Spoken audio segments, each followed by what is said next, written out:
By 15, he called it a joke. Leaving me alone in Italy was his biggest mistake. Here is my story, and the place that dares to call itself family. They threw me away without a shred of regret. I still remember the last sound of the car door shutting behind me. Click. Soft. Quick. But in my head, it thundered like a bomb. Then came the laughter, not just one voice, but many, blending together, echoing from the car driving away. I turned, my eyes following the back of the car, of the people I once called family.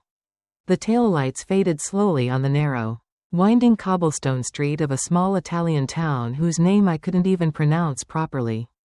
And just like that, they left me. No warning, no apology, just a fight, started over lunch, peaked in front of a roadside cafe, and ended with a dramatic abandonment that no screenwriter would dare to write. Gabriel, my husband, turned to me before getting into the car. Squinting, his voice slurred from wine, but the words chillingly sober. "You've got your passport, right? You're smart. You'll figure it out." I stood there, espresso still in my hand, eyes wide, my heart dropping into some kind of vacuum. I don't know how long I stood there. I only remember the looks from the Italians sitting at sidewalk tables, curious, pitying, and just a little embarrassed. Like they were watching a car crash. No one wants to look. But no one can look away. I whispered to myself, as if to stay calm. He'll come back. This is just a stupid joke. But the sound of the car wheels rolling away, and the empty space next to me, stayed empty. As night fell, the cold slipped through my thin jacket, and I began to feel real fear. I opened my wallet, €80 in cash. A phone with a dying battery.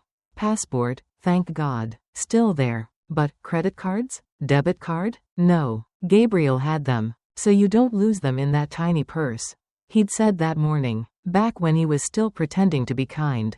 I stumbled around, looking for shelter. A tiny room on the second floor of an old bakery, the landlady an elderly woman who didn't speak English, but looked at me with eyes I'll never forget.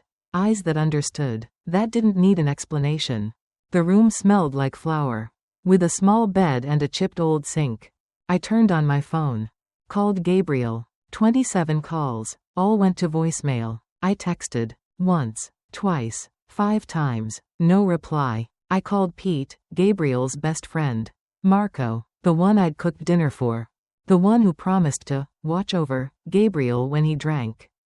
All of them had blocked me. I dropped onto the bed. My heart wasn't racing from fear anymore. It was the realization of something brutally simple. This wasn't an accident. This was a decision, a planned abandonment. I put the phone down. The ceiling light flickered like it was about to die. The pillow was stiff. Outside, people laughed, talked, life went on while mine had just collapsed. I didn't cry, didn't scream. I just lay on my side, staring at the crack in the ceiling. And in my mind, one sentence repeated, "He thinks I'll come crawling back." The next morning, sunlight filtered through the thin, faded beige curtain, dragging me out of a restless sleep. Hunger gnawed at me, forcing me up. My mouth was dry, my throat scratchy, my head pounded from lack of sleep and silent crying.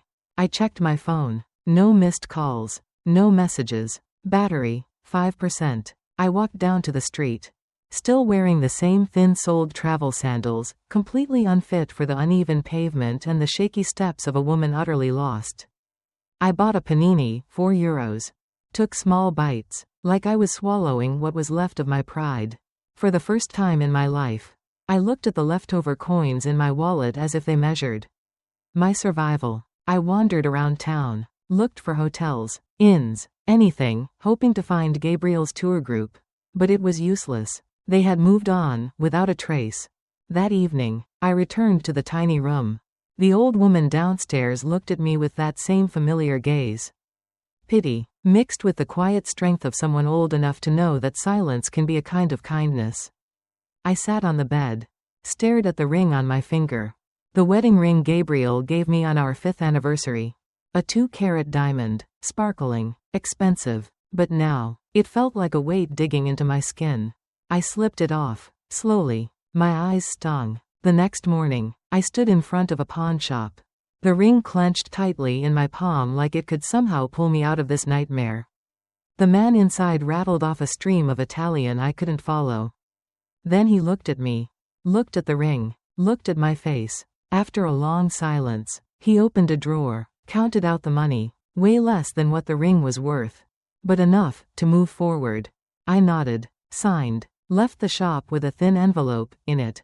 Not just euros, but the price of 10 years of love crumbling in a single sentence and the slam of a car door. I went to the bus station. The digital board flashed names I didn't recognize: Rome, Florence, Bari. I didn't call home. I didn't want to hear my mother say, "See, I warned you from the start." I didn't want to tell any friend. He left me, in Italy. I didn't want to return to Boston, where I'd lived like a shadow in the house I had decorated myself. I wanted to go farther. I asked the ticket lady, "What's the farthest place you can take me?" She looked at me, eyes slightly worried. Then after a moment, she wrote down a name: Aegina. A small island off the coast of Greece. Far, quiet, no one knows me there. No one can find me easily. I nodded, handed her the envelope, and right at that moment, I knew. I was no longer the one being left behind. I was the one who walked away. I got off the bus just as twilight fell. No English signs, no familiar names, only the scent of sea salt, olive trees, and a strong wind blowing from a direction I couldn't tell. I stood at a red dirt crossroads. No Google Maps, no Wi-Fi, no one waiting, and no one walking with me. My phone had died 4 hours ago, completely drained.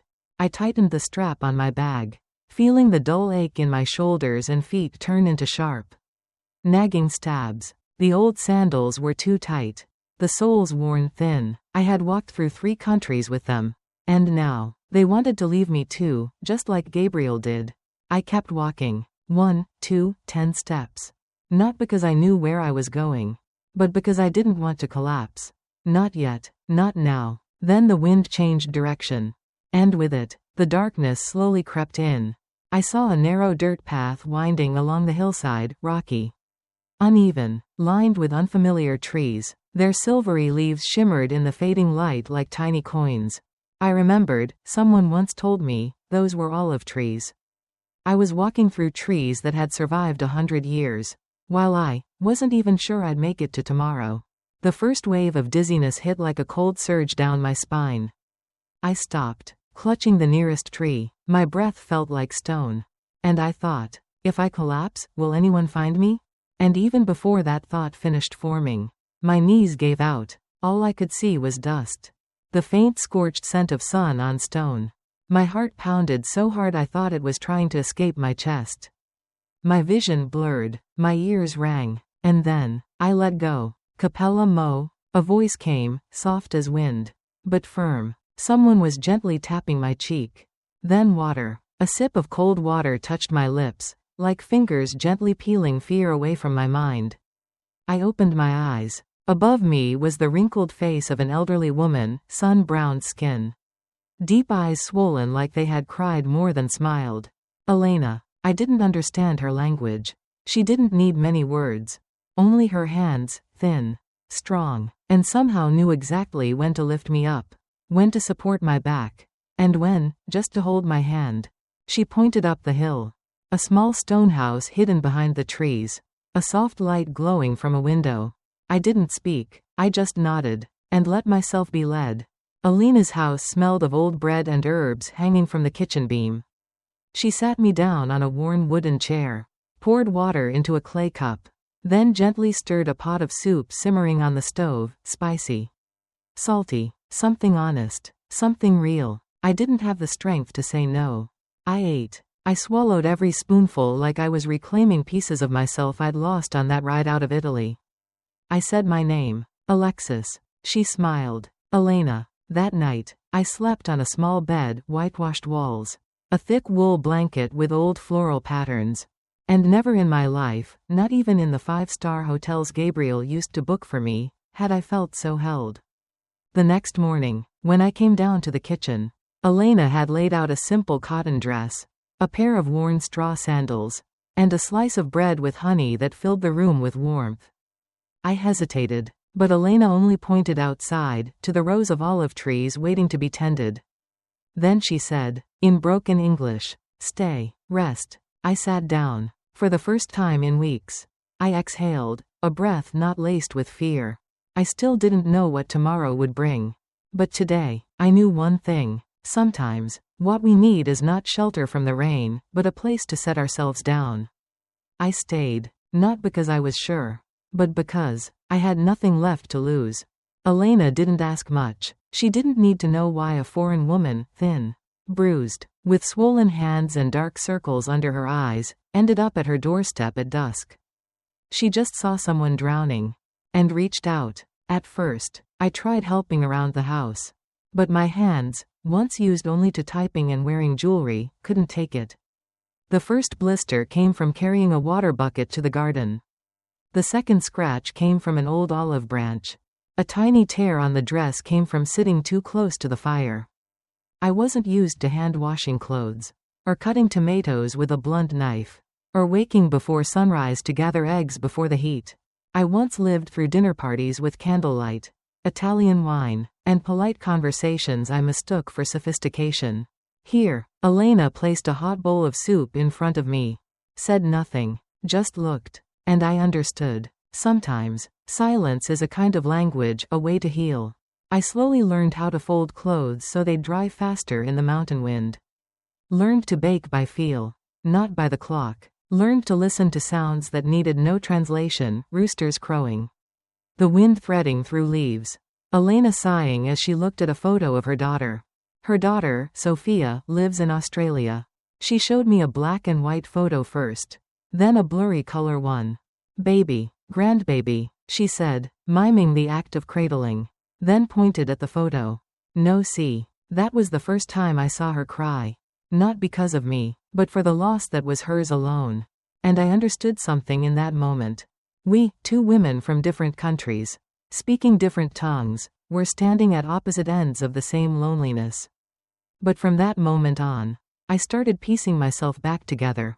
Bit by bit, step by step, small acts, daily things. Elena taught me how to pick olives using a small wooden rake, slowly, steadily, gently, like you'd lull a child to sleep. She said, too hard, no good. Too soft, no fall. I got it. The fruit only drops when it's ready. Just like my heart, it couldn't be forced to heal too soon. But I also couldn't let it rot in grief any longer. Most nights, we'd sit together on the porch, under a flickering yellow light and a sky full of stars. She'd knit, I'd just sit, holding an old wool scarf in my lap, doing nothing at all, just being there. For the first time in years, I learned how to do nothing and not feel guilty. I used to live in a marriage where being busy was the only way to survive. Busy, so I wouldn't have to think. Busy, so I wouldn't have to feel. Busy, so there wouldn't be space left for me. But here, I was busy healing. One evening, I stood before the tiny mirror in the bathroom, washing my face with warm water and Elena's homemade soap. When I looked up, I froze. That face, sun-kissed, hair messy, no makeup, looked more beautiful to me than it ever had before. Not because it was flawless, but because it was real. No lipstick, no masks, just me, still standing, healing little by little. I pressed my palm to the glass. The skin was still rough, but no longer trembling. I whispered, I'm here, I'm still alive, and that was the first promise I'd ever made to myself. Thursday. The sun burned overhead. The sky was a sharp, cloudless blue, but inside, I was anything but calm. I was in the olive press with Nikos, the man who once spoke no English but taught me how to tell each kind of olive apart by scent alone. We were straining our first batch of oil for the season when I heard it, a car engine in the distance. Not the kind used for deliveries around here. Not an old tractor. This one was smooth, polished, out of place. I stepped outside. Elena was already on the porch, gripping her apron. A sleek silver sedan rolled up to the gate. The door opened, and then Gabriel stepped out, still wearing a crisply ironed white shirt, tailored pants, expensive leather shoes, still had that perfectly combed hair, still carried that look, like he was appraising a mid-range vacation rental he wasn't impressed by. Except this time, his eyes landed on me, and froze. There I stood. Work clothes. hair tied back, no makeup, shirt sleeves rolled up, sweat still shining on my brow. I didn't need a mirror to know how I looked. I just knew this. I had never felt stronger. Gabriel walked up. His lips curved into that practiced, shallow smile. The same voice, deep, smooth, infuriatingly familiar, spoke. Alexis, you've really changed. I didn't move. I just answered. You're too late. He froze, looked at Elena and Nikos quietly standing behind me, like two silent pillars. I came to take you home. I nodded slightly, slowly. Home, Gabriel? To the house where you hid the safe key? Where I had to ask for spending money like your daughter? Or back to the place where if I dared to say, no, you turned it into a reason to disappear in a strange Italian town? Gabriel swallowed hard. His eyes shifted away. I was wrong? Back then, I just wanted to teach you a lesson. I thought. You thought I'd collapse? Come back crying? Apologize for making you lose face in front of your friends? I let out a faint smile. Not smug, just a cold, cutting smile. You forgot one thing, Gabriel. When someone has nothing left to lose, they learn how to stand. He fell silent, then reached out his hand. I'm sorry, let's go back, start again from scratch. I stepped back, not to avoid his hand, just to pull my own from the past. I took out a folder. Divorce papers, already signed, verified by a local lawyer. I'm not going back. I've found my home, and it's not any place with wooden floors and lace curtains. I pointed into the distance, where the old olive trees rustled in the sun. My home is here, in the simple things, in a handshake that means it, in a hot bowl of soup that doesn't come with a price. Gabriel looked at me, stunned. He was about to say something, but I didn't need to hear it anymore.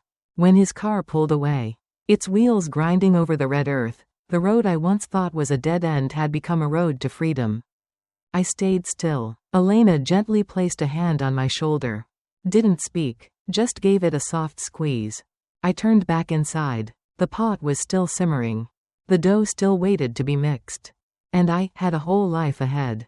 Gabriel came looking for me. But the woman he came to find no longer lived here. Gabriel left that day in silence. No more threats. No more apologies. Just the stunned face of a man realizing, for the first time, control no longer belonged to him. I didn't follow him afterward. I didn't need to know where he went. But fate has its own strange way of bringing back news about those we once knew. And this time, the messenger was Yana, the weaver at the village market, where we often chatted after each fair. One late afternoon, while we were packing up our stalls, she gently asked, Alexis? Gabriel, right? The man who came looking for you last week. I nodded. She hesitated for a moment, then said, there's something you should know. A friend of mine works in Mykonos, that fancy tourist spot, and she just mentioned a guest, who looked a lot like him. I stayed silent. After leaving the village, he went there, stayed at a luxury resort, bought wine, threw parties, lived just the way American tourists like to show off. And then, he met a girl. A flicker in Yana's eyes. Not gloating, just justice. Young, beautiful, very good at making Gabriel believe she really loved him. She had him wrapped around her finger the way he once did to others. Gabriel started giving her money. Buying designer bags, watches, loans for some startup nobody ever verified. A week later, she disappeared, along with everything left in their joint account, the little that remained after he'd paid lawyers, hired detectives, and flown halfway around the world to chase a woman he once discarded. She left a note, Yana said, with just one line. Thank you for teaching me that women can play by your rules too. I didn't laugh. I just exhaled, a soft breath. Not because I was smug, but because at last, I understood. Gabriel didn't lose because I refused him. He lost because he never learned a single lesson from his own mistakes. And life, like a cold mirror, only reflects back exactly what one has done. That night, I sat down to write this story. Not to brag, not to tell, but to record it, a small milestone in the long, quiet days. That I survived, that I forgave, but I never forgot. Gabriel chose his path, and I was about to begin a new chapter, where my name stood on a contract. Where my hands made things bought with respect. And where I was called by my true name, Alexis, without any man's name trailing behind. The morning after Gabriel left. It rained lightly, raindrops tapping on the tin roof above the kitchen like tiny claps from nature. Gentle but steady, as if acknowledging that something had changed. I sat on the porch, holding the warm cup of coffee Elena had made. The smell of coffee mingled with the scent of wet earth and the soap still lingering on my sleeve. Beside me, Nikos was fixing the watering can handle with an old wire. Elena quietly knitted. No one said a word. No one asked, what happened yesterday? Because they already knew. They had seen. They had been there. After lunch, Elena called me into the kitchen. She placed an envelope and a folded A4 stack of paper in front of me. I opened it. It was a contract. Not a letter of invitation. Not a proposal. A legal document, confirming I was now a co-owner of the farm. 1/3, not just for now, but until the day I chose to leave.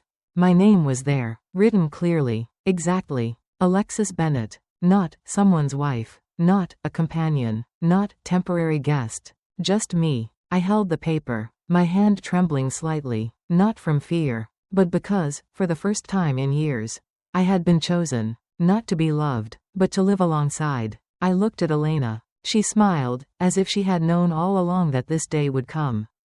I nodded, signed my name, slowly, steadily, each letter, as if I were signing myself back into existence. From that day on, I truly lived as part of this land. No longer a guest, no longer someone just passing through. I began learning all of varieties in Greek. Started keeping track of sales, expenses, shipments, naming each batch of oil by its flavor. I went to the market with Elena, haggled in mixed languages, but my eyes no longer darted with confusion. I knew what I was saying, and I was being heard. I collected firewood every evening. I learned to bake bread with time, not with a thermometer. I carried water over the hill without groaning from fatigue. I sat with the village women, sipping coffee and listening to their stories told with eyes and hands. And then, one day, Nikos turned to me, his voice deep and warm like the soil. Alexis, you are like our tree now. Not fast, not loud, but stay. I smiled. The wind blew softly through the trees. The leaves rustled as if in agreement. I thought of Boston, of the cream silk dress I once wore to business meetings with Gabriel, of the dinner parties where I smiled for 3 hours with people who never remembered my name, of the sleek, modern kitchen that had never smelled of fresh-baked bread. I didn't miss it. One evening, after the busiest market of the season, I opened my phone, for the first time in months. An email popped up. A job offer from an old colleague, remote interior design consulting. Just a few hours a week. I thought for a moment. Then typed my reply. Thank you. I've found my work. Not in a boardroom, but under an olive tree. Send. That night, I stepped out onto the porch, where Elena was tying the final knot in a knitted scarf. I sat beside her. Didn't say a word. Just gently squeezed her hand. She turned and looked at me, her eyes smiling. I spoke slowly, in the simplest Greek I had learned. Emai spiti. I am home. I wasn't drifting anymore. And for the first time in my life, I believed I had chosen peace, with my own 2 hands. No one enters a marriage thinking they'll one day be abandoned. In a foreign country, with no family, no money, and no way back. But no one ever knows that, sometimes, the cruelest thing someone does to you becomes the biggest opportunity to return to yourself. Gabriel left, thinking I would crumble. But he didn't realize, by closing that door, he had unknowingly opened another one I'd never dared to walk through. A path leading to things simple and true, needing no embellishment. I used to be someone's wife. Used to live a life perfectly designed. Used to smile just enough.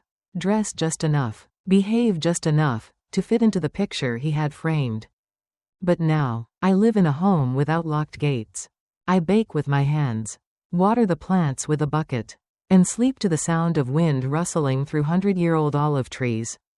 I'm not richer, not more famous, but I'm more real. I didn't just survive, I started living. And if you, hearing these words, are in the middle of a heartbreak, a wound still healing, or a journey without a clear end, know this: you are not alone. And sometimes, the place you thought was the end is where you begin writing the most beautiful chapter of your life.